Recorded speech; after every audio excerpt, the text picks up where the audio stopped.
Assalamualaikum warahmatullahi wabarakatuh. Perkenalkan, nama saya Bima Satrio Dwi Putra Widodo. Saya bersama dengan Kailana Dera Reisya sebagai perwakilan dari kelompok 6. Di sini kami akan mempresentasikan tugas yang sudah kami buat, yaitu artikel tentang Kerajaan Buleleng dan Dinasti Warmadewa. Munculnya Kerajaan Buleleng. Kerajaan Buleleng adalah suatu kerajaan di wilayah Bali Utara yang didirikan pada pertengahan abad ke-17. Kerajaan ini dibangun oleh I Gusti Anglurah Panji Sakti dari Wangsa Kepakisan atau Panji Sakti dengan cara menyatukan seluruh wilayah-wilayah yang berada di Bali Utara yang sebelumnya dikenal dengan nama Den Bukit. Lalu Wangsa Warmadewa. Menurut sejarah, Wangsa Dinasti Warmadewa adalah keluarga bangsawan yang pernah berkuasa di Pulau Bali yang didirikan oleh Sri Kesari Warmadewa. Menurut riwayat lisan turun-temurun yang berkuasa sejak abad ke-10. Namanya disebut-sebut dalam prasasti Blanjong di Sanur dan menjadikannya sebagai Raja Bali pertama yang disebut dalam catatan tertulis. Menurut prasasti ini, Sri Kesari adalah penganut Buddha Mahayana yang ditugaskan dari Jawa untuk memerintah Bali. Dinasti inilah yang memiliki hubungan dekat dengan penguasa Kerajaan Medang periode Jawa Timur pada abad ke-10 hingga ke-11. Selanjutnya, raja-raja dari Buleleng. Kerajaan Buleleng sendiri memiliki 3 wangsa karena sempat terjadi perebutan kekuasaan. Raja pertamanya adalah Gusti Anglurah Panji Sakti. Raja kedua adalah Gusti Panji Gede Danudarastra. Raja ketiga adalah Gusti Alit Panji. Raja keempat adalah Gusti Ngurah Panji. Raja kelima adalah Gusti Ngurah Jelantik. Raja keenam adalah Gusti Made Singaraja. Selanjutnya ada Wangsa Karangasem. Raja pertamanya bernama Anak Agung Rai. Raja kedua Gusti Gede Karang. Raja ketiga Gusti Gede Ngurah Pahang. Raja keempat Gusti Made Okasori. Raja kelima Gusti Ngurah Made Karangasem. Dan yang terakhir Wangsa Panji Sakti. Raja pertamanya adalah Gusti Made Rahi. Raja kedua adalah Gusti Ketut Jelantik. Raja ketiga adalah Anak Agung Putu Jelantik. Raja keempat adalah Anak Agung Ngurah Brawida. Raja kelima adalah Anak Agung Ngurah Ketut Jelantik. Raja keenam adalah Anak Agung Nyoman Panji Tisna. Dan raja ketujuh adalah Anak Agung Ngurah Brawida. Selanjutnya, raja-raja dari dinasti Warmadewa. Beberapa raja yang terkenal diantaranya adalah Raja Indrajaya Singha Warmadewa. Ia terkenal karena ia membangun telaga Tirta Empul. Selanjutnya ada Raja Udayana, karena pada masa itu kerajaan menjadi lebih kuat. Ia terkenal karena ia memerintah bersama permaisurinya yaitu Mahendradatta. Dan kemudian pada tahun 1001 Mahendradatta meninggal dan kemudian dicandikan. Selanjutnya ada Raja Nakungsu. Kerajaan pada saat itu berhasil mencapai masa kejayaannya. Selanjutnya ada raja-raja anggota Wangsa Warmadewa. Yang pertama, Sri Kesari Warmadewa. Yang kedua, Sri Ugrasena. Yang ketiga, Sang Ratu Sri Haji Tabanendra Warmadewa. Yang keempat, Indrajaya Singha Warmadewa atau biasa dikenal dengan Candrabaya Singha Warmadewa. Yang kelima, Janasadu Warmadewa. Yang keenam, Sri Wijaya Mahadewi. Yang ketujuh, Gunapriya Dharmapatni, itu ratunya, dan suaminya adalah Dharma Udayana Marwadewa. Yang kedelapan, ada Sri Ajna Dewi. Yang kesembilan, ada Dharma Wangsa Wardana Marakata Pangkaja. Yang ke-10 ada Airlangga. Yang ke-11 ada Anak Bungsu. Yang ke-12, Sri Maharaja Sakalendukirana Laksmidara Wijaya Tunggadewi. Yang ke-13, Sri Maharaja Sri Suradipa. Yang ke-14, Jaya Sakti. Yang ke-15, Raga Jaya. Yang ke-16, Jaya Pangus. Yang ke-17, Eka Jaya Lencana. Yang ke-18, Adi Kunti Kencana. Dan yang ke-19, Prameswara Sri Hyangning yang Adidewa Lancana. Lalu selanjutnya, kehidupan sosial ekonomi masyarakat Kerajaan Buleleng dan Dinasti Warmadewa. Kehidupan sosial masyarakat Bali tidak terlepas dari agama yang dianutnya, yaitu agama Hindu dan Buddha, sehingga keadaan sosialnya sebagai berikut, yaitu 1. Pembagian golongan atau kasta dalam masyarakat yaitu Brahmana, Ksatria, dan Waisya.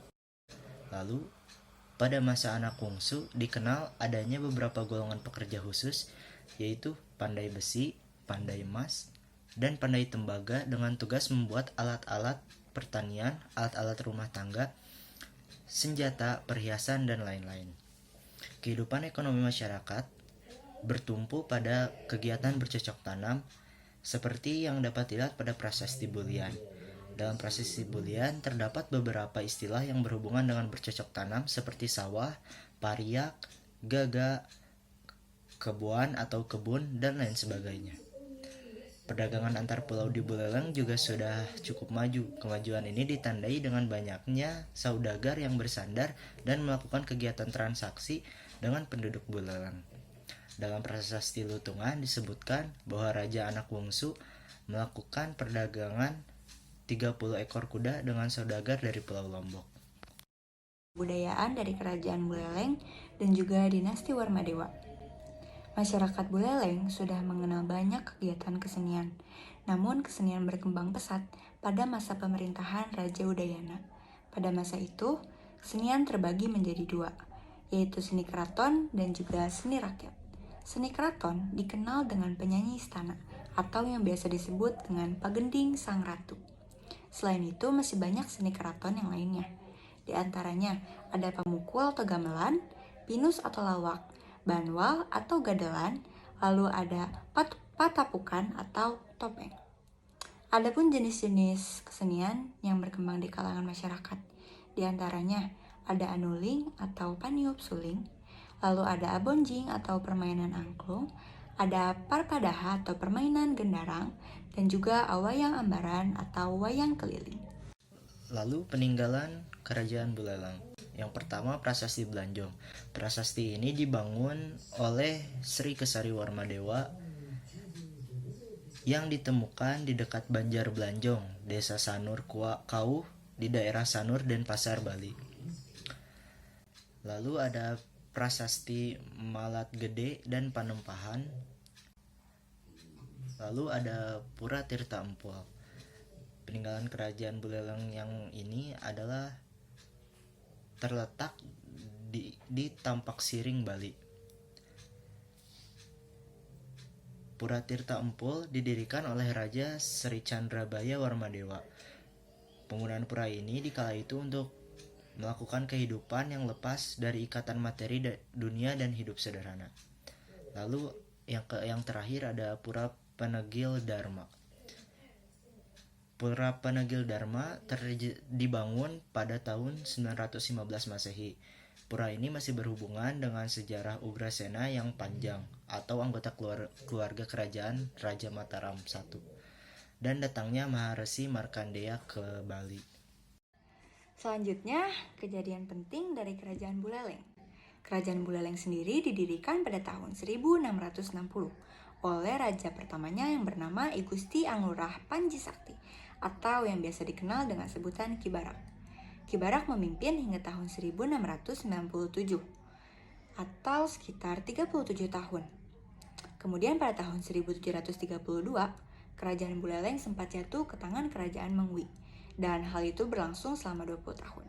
Mereka kembali merdeka pada tahun 1752. Hal ini disebabkan karena ketidakmampuan sang raja untuk memimpin Kerajaan Buleleng. Pada saat itu, raja yang memimpin bernama Gusti Panji Gede Danudharastra. Namun sayangnya, pada tahun 1780, Kerajaan Buleleng kembali jatuh ke tangan Kerajaan Karangasem. Saat itu Raja Karangasem yang bernama Gusti Gede Karang membangun istana di Buleleng yang bernama Puri Singaraja. Selanjutnya pada tahun 1846, Kerajaan Buleleng mendapat serangan dari pasukan Belanda. Di bawah pimpinan Patih Gusti Ketut Jelantik, baik rakyat maupun pasukan kerajaan bersatu untuk melawan pasukan Belanda tersebut. Namun sayangnya mereka harus kalah pada tahun 1849, sehingga Belanda dapat menguasai benteng Jagaraga milik Buleleng. Kemudian ada fakta unik dari Kerajaan Buleleng. Di sini ada banyak sekali fakta unik dari Kerajaan Buleleng, namun saya hanya akan menyebutkan beberapa saja. Yaitu agama Hindu Shiva mendominasi kehidupan masyarakat Buleleng. Lalu pada masa pemerintahan Anak Wungsu, masyarakat Buleleng dibagi menjadi dua kelompok. ya besar, yaitu golongan caturwarna dan golongan luar kasta yang didasarkan pada kepercayaan Hindu yang dianut masyarakat Bali. Lalu Kerajaan Buleleng merupakan kerajaan tertua di Bali. Selanjutnya, Raja Buleleng adalah salah satu raja yang telah mengalami intimidasi dari pihak Belanda dalam waktu 2 hari. Belanda menebar hoaks untuk taklukkan Bali dalam Perang Jagaraga. Yang terakhir adalah Puputan Jagaraga atau Perang Bali III menjadi salah satu pertempuran terbesar di Pulau Dewata pada era penjajahan Belanda.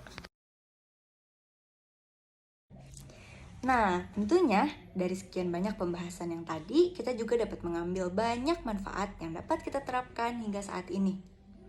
Misalnya dari segi sosial budaya, kita masih dapat menikmati kesenian-kesenian yang sudah ada sejak zaman itu. Misalnya abonjing, yaitu permainan angklung. Kita masih dapat menikmati kesenian itu, bahkan sekarang sudah berkembang sehingga lebih menarik untuk ditonton. Kemudian dari segi ekonomi, yaitu pertanian. Pada masa Marakata Pangkaja, penggarapan tanah sudah mulai maju, sehingga dapat kita kembangkan dan juga dapat kita nikmati hasilnya sekarang ini. Lalu dari segi ekonomi, yaitu perdagangan, mereka sudah mulai melakukan perdagangan antar pulau, sehingga dapat kita ikuti dan dapat kita kembangkan hingga sekarang. Dan terakhir, dari segi agama, waktu itu agama Buddha berkembang di beberapa bagian di daerah Buleleng, sehingga dapat mengatasi penemuan unsur-unsur Buddha, seperti arca Buddha di Gua Gajah, dan juga stupa di Pura Pagulingan.